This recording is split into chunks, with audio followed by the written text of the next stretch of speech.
there's this company called the Lagoon Company, and the show is kind of their adventures and misadventures and their jobs that they do. Sometimes they're hired for things. Sometimes things get in the way of what they're hired for, which is usually what leads to these kinds of conflicts. Um, so, first thing we're going to talk about with that is that they are just more or less mercenaries. And what they do is that if you need someone killed, you call the Lagoon Company, they kill them, end of story. You need something smuggled to some other country, you call the Lagoon Company, they do it. They don't ask questions, they don't discriminate between jobs. Is if you're paying them, they're doing what you paid them to do. Mm-hmm. It's really straightforward in that respect.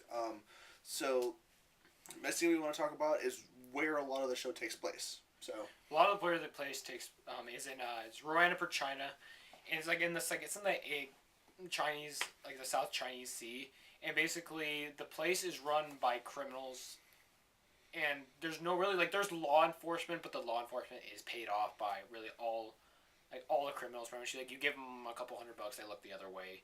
They enforce the law if you're doing stuff in public. But pretty much if you're doing it discreetly and not really bothering the cops, they really don't care what you do. And that's just kind of the city they live in. There's no really no rules to it. But pretty much there's always mutual respect. If you've earned the respect of the people, pretty much you don't get messed with. And it's pretty much run by 4 major factions. And Nate's gonna talk about them. But pretty much these are the 4 big players that are trying to take over the city. And right now they kind of have gang wars and stuff with each other. But you're going to talk about. So the 4 main gangs or 4 main groups that we're going to talk about are the Russian Hotel Moscow, the Hong Kong Triads, there's the Colombian Cartel, and then there's also the Italian Mafia. To say that this city is balancing on the edge of a knife is kind of an understatement. Literally, these 4 factions are constantly vying for top position. But the 2 main ones that stand out, and the 2 that are the most prominent within the show, are Hotel Moscow with the Russians, and then the Hong Kong Triads.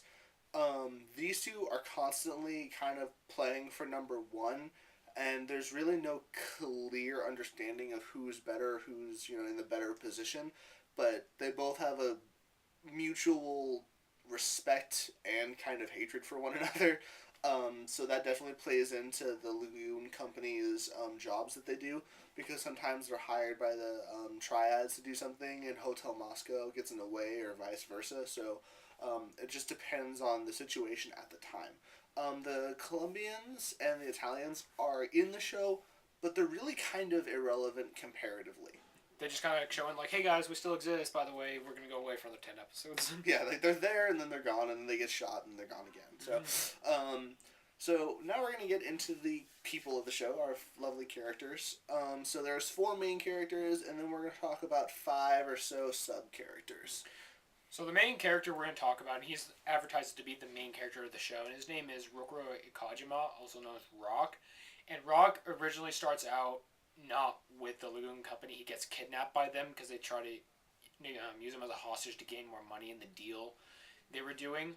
But it goes them going south, and something leads to another, and then Rock ends up joining the Lagoon Company because he does not like being the boring, kind of stick in the mud businessman that he was in Japan. And so now he's going to see the other side of the light, basically. He's by the darkness of Roanoke, and he eventually starts realizing, this is a lot darker and more real than he had bargained for, and a lot of to do with the other main character of the show, who I think was probably more of the main character of the show, who is advertised as the secondary character, but she's all over. When you hear Black Lagoon, you think of this one character, and so we're gonna have Nate introduce her. So the character that I'm talking about right now, and that he was mentioning just a second ago, was Revy, and Revy is this very, very dark character who, she cracks jokes, she cusses, she's probably the best shooter in the entire show. I mean, they call her Two Hands because she can use pistols ambidextrously, and she misses pretty much never. But her character, and why she's considered kind of the main character, is she's kind of teaching Rock how to live in Roanoke. I mean, She has lived there for a very long time, and she's lived there with the other characters that we'll get to in just a little while, the other members of the original Lagoon Company. Um, but she is there because she feels like that is the real world, and that's where she wants to live. The place where Rock originally comes from, this kind of business atmosphere, she can't stand because she feels that these people live basically hollow lives.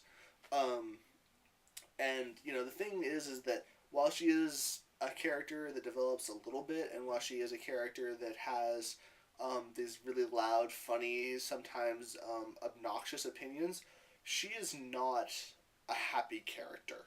She is really, really broken inside. I mean, and you find out why later on in the show, which we really won't tell you guys. Um, but she has this terrible, terrible backstory.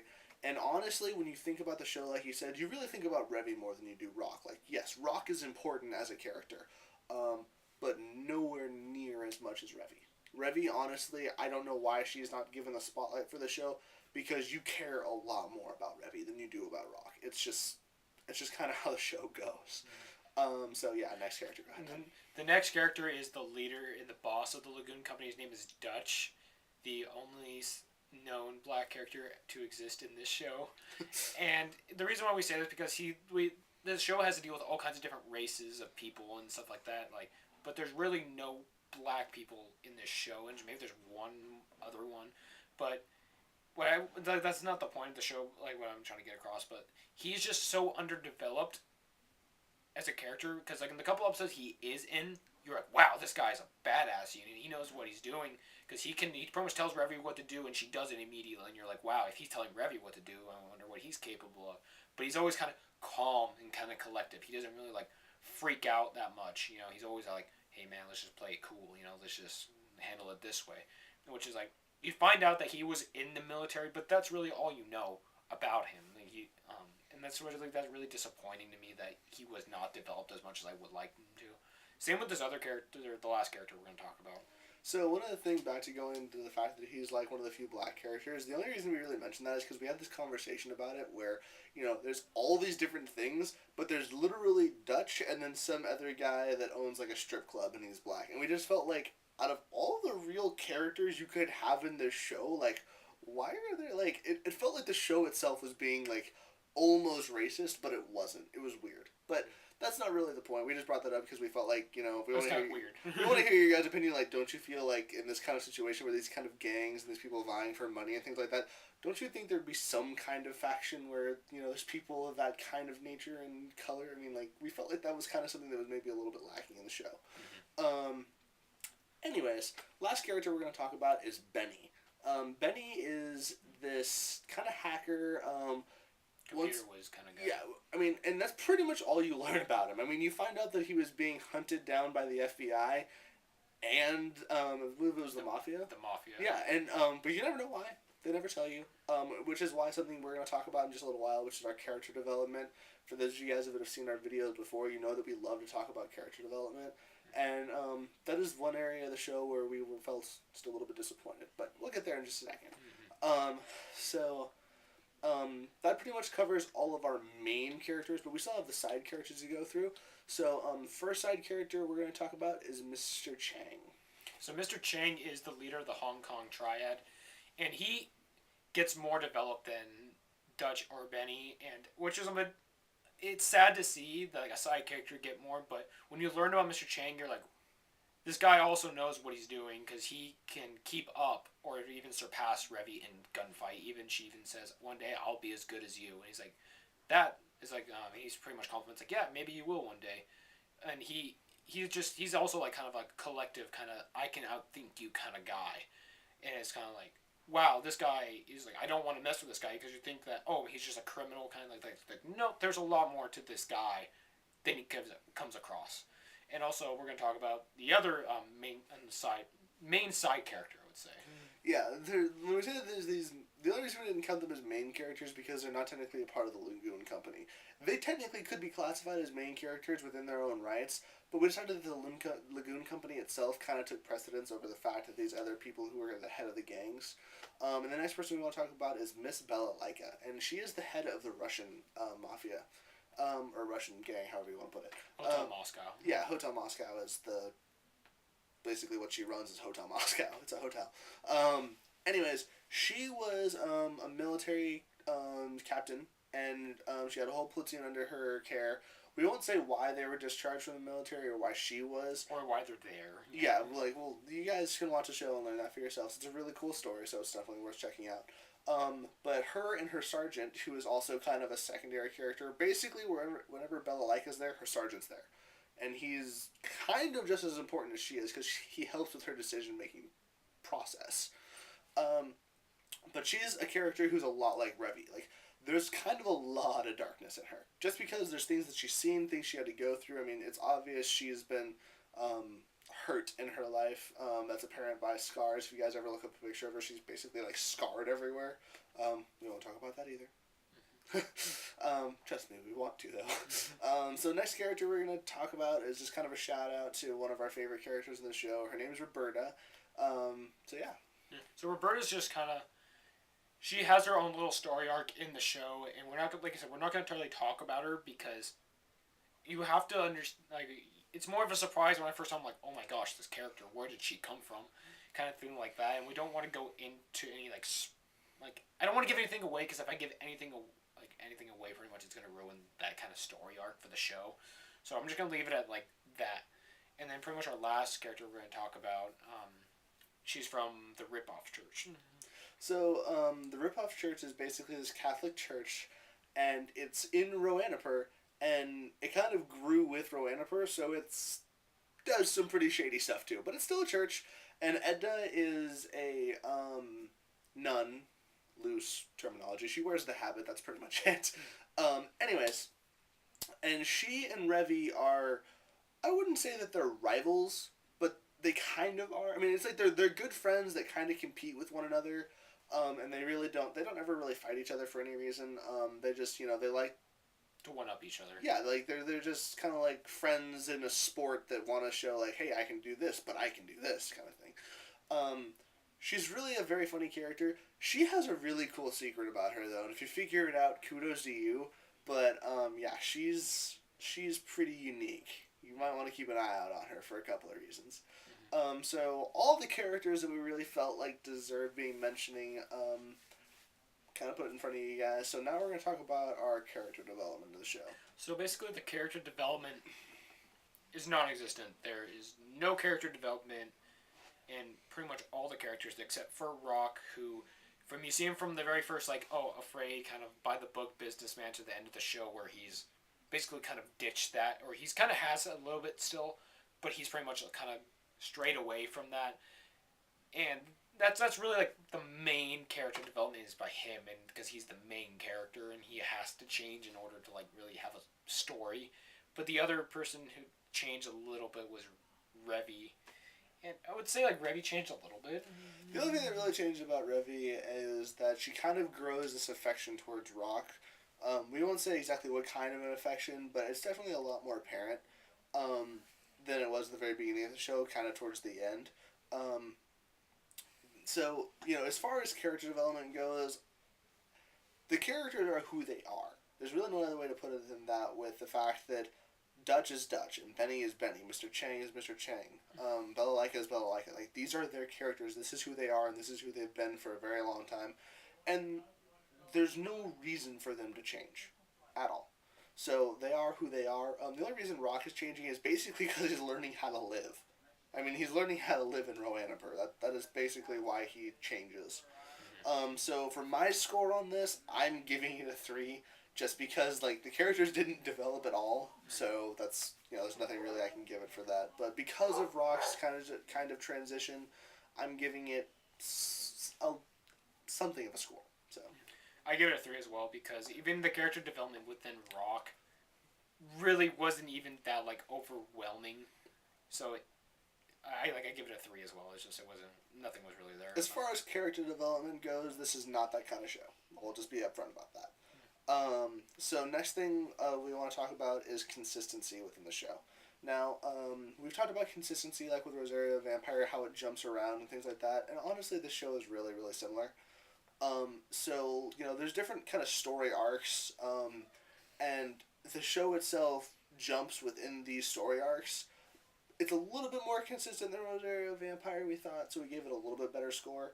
I gave it a 7, just because I felt like it had more controlled jumps, where it was like, okay, so this job with the Lagoon Company is done, and the next episode happens maybe a month later, but it's with a different job. So the stories don't necessarily connect.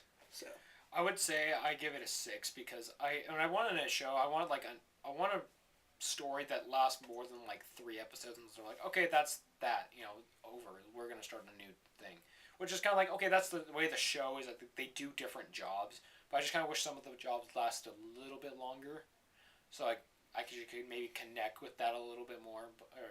But I give it a 6. um, so the last thing we're going to talk about is a really big one for us, because we mentioned before that animes, when they don't necessarily have a resolution to them, we feel like their stories are really incomplete. One amazing thing about this show is the fact that there is a resolution within the story. And because of that, we have a great fondness for it. Because while the story itself may be spotty in some places, and while the characters may not develop, the characters are who they are consistent with who they are, and the story flows in that kind of way.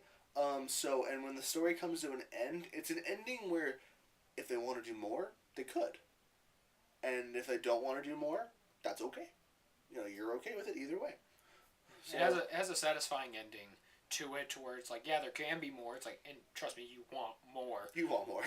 But you're happy like it didn't end like maybe halfway through season 2, or like the end of season 1, if that just the ending to it, because you would feel like, wow, there needs to be more.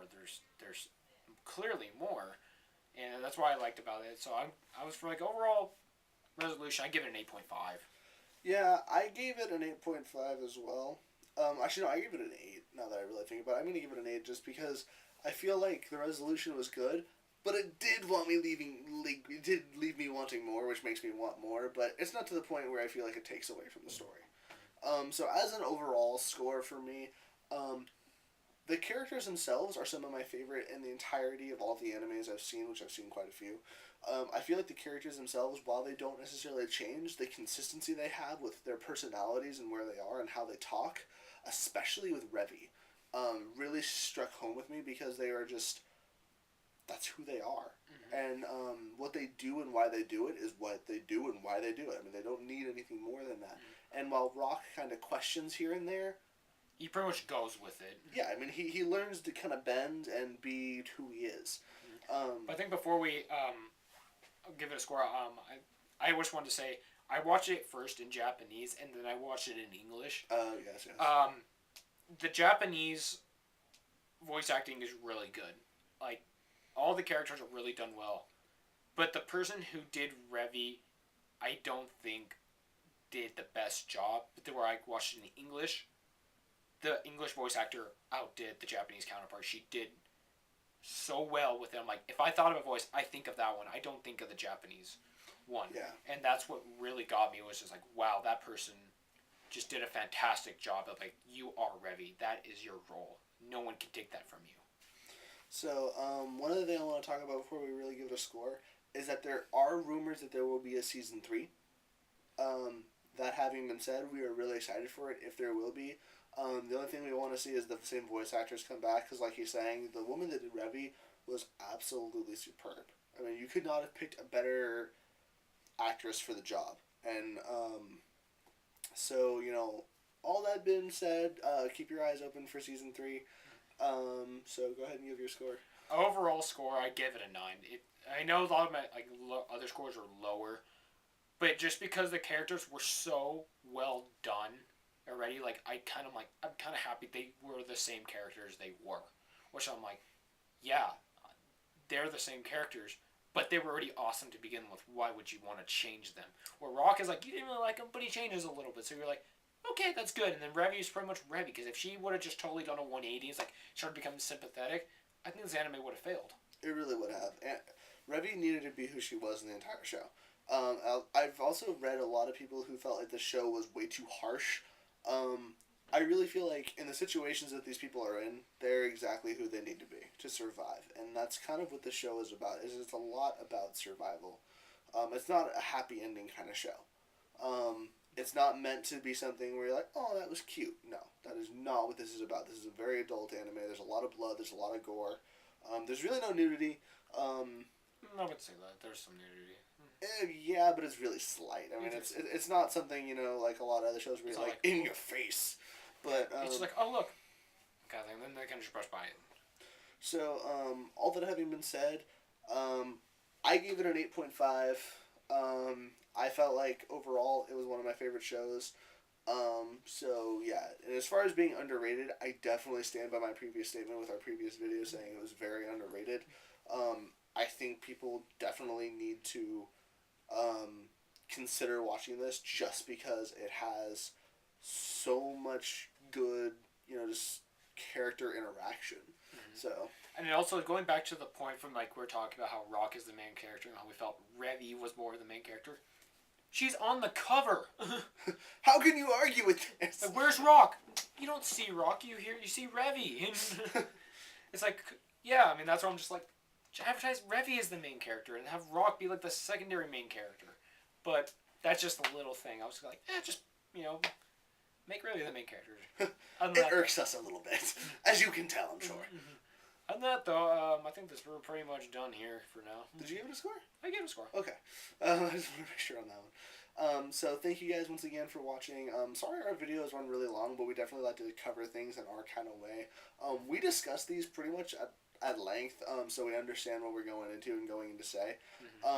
Like our last video was out almost a week and a half ago. So we discussed these animes before we even try to talk about them for you guys. Another thing is we're out of school right now, so we have more time to work on some of these. So more are going to be popping up. So we're actually going to put the links for our last videos under this one, and so you guys can check out those if you want to. And also, as always, if you guys want us to watch a certain show, let us know. We'll watch it, and we'll start getting a review going for it, or we'll start watching it depending upon how long it is. We already had one guy ask us to watch Basilisk, so shout out to you, dude. thank you very much for being the first person to comment on our videos.